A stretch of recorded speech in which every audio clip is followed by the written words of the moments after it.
Jack, you're saying, man, I've lived the lessons. I've been in the trenches. I've got the battle scars.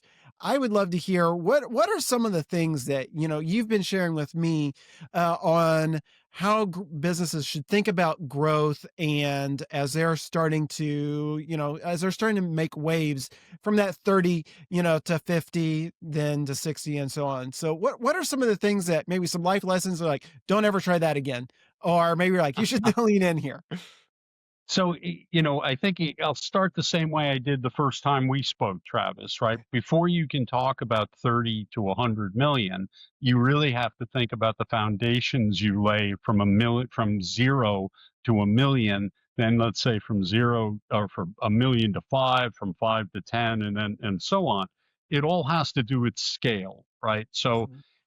in order to get to a million, even, you've really got to, especially in 2025, you have to nail your ideal customer profile, your ICP. You have to validate a minimum viable product or an MVP, and you have to validate a product market fit.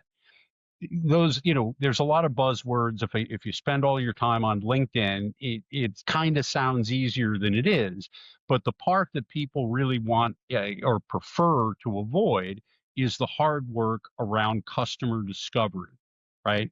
Oh. When you start talking about 30 to 100 million, what you're really talking about is scale efficiency, right? So it's operational scale efficiency. That doesn't work if you haven't nailed your foundation around knowing exactly who your target customer is, not guessing, knowing exactly who your customer is, and that you've created, whether it's a product, a service, an application, or a big piece of hardware, someone actually agrees this is valuable enough for me to transact at this dollar level, right? Mm. That's not easy to do. And that's the reason 90% of startups fail, right? I mean, that's just the hard reality. It's hard work to talk to 150, 200 people. And it's not intuitive for most founders, right? Where you have a lot of inventor founders who are really, really good at what they're focused on, whether that's coding, whether that's biotech, whether that's financial issues.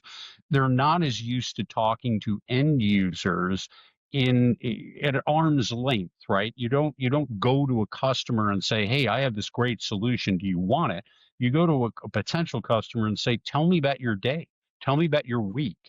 And from that, you begin to glean patterns around problems that may, with further expectation or experimentation, prove worthy of solving, right?